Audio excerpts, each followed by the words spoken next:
me at the RUPES booth with Mr. Tom Helme going over the new polisher. How's it going, Todd? I'm holding my baby. It's been hard to shoot a video and get it out of people's hands today, but this one's a new HLR 21.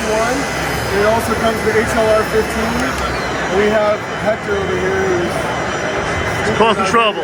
We're causing trouble over here. Oh, we got a photo. Go ahead. Get on video. Alright, I'm back. No worries. Keep it running.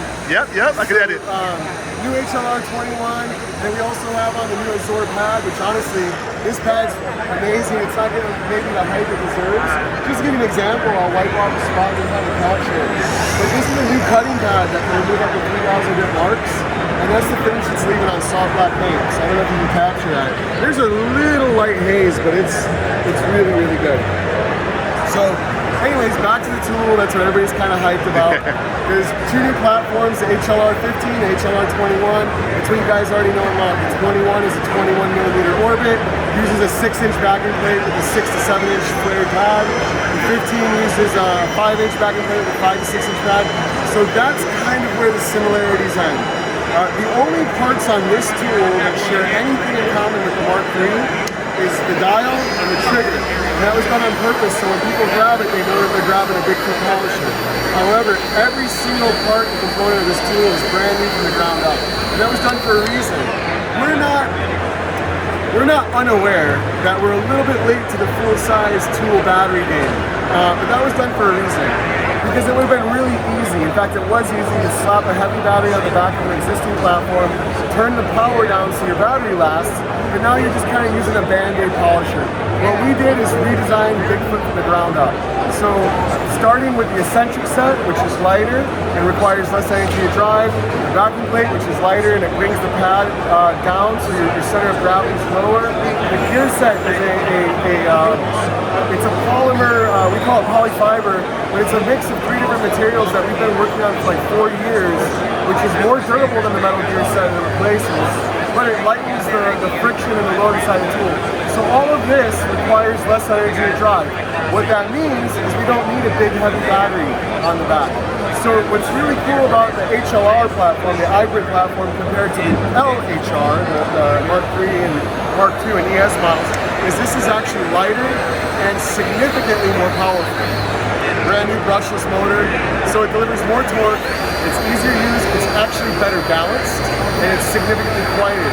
So even the fact that it has a battery is awesome, and we're happy about it, but if this still had a cord hanging out of it, which by the way that option exists, but if it had a cord hanging out of it, it would still be the most dramatic change to the Bigfoot lineup ever.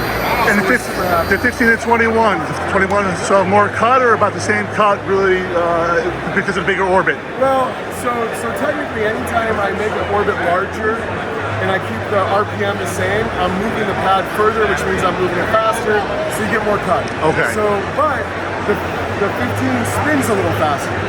And then there's also this, when we shrink the pad, we focus the energy in a smaller area, so you get more cut with a smaller pad. So in real world performance, they're pretty similar. Okay. The 21's a hair more powerful on flat panels, but if you get on the curves and concaves, the 15 is more powerful in those areas. So. Can you do a quick little demo, show the balance? Yeah, so a couple things that are different, and actually, I'm going to run over here and grab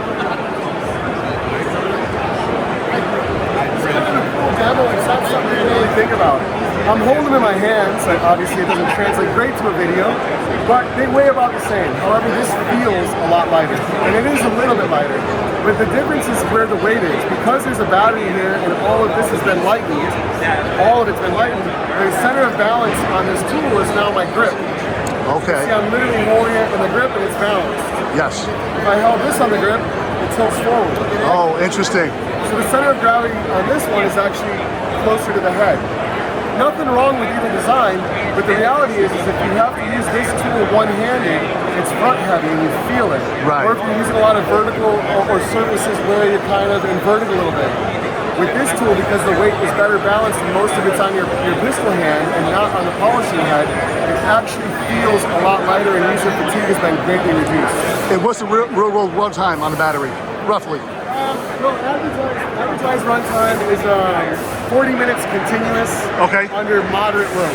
Moderate's a distinct word that we use, but we do put it under low. I think it was like speed 3, and that's how we determine it, I think.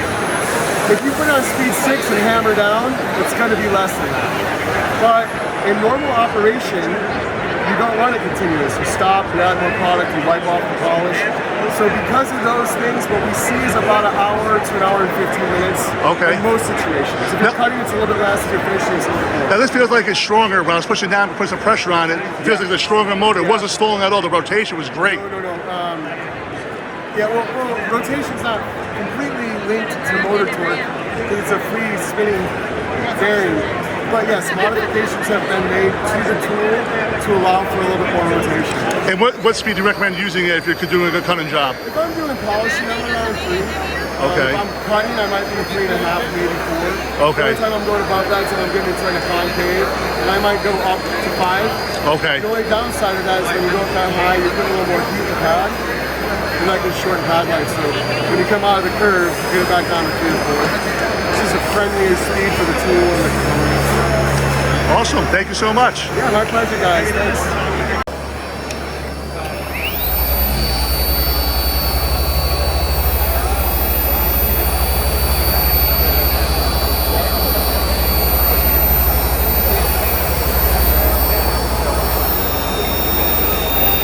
Hold on the front. I can do it with one finger. No way. Sure. Awesome. Because all the balance is in the handle, right? So as long as I don't go off the slope, you can literally do like one finger polishing. Unbelievable.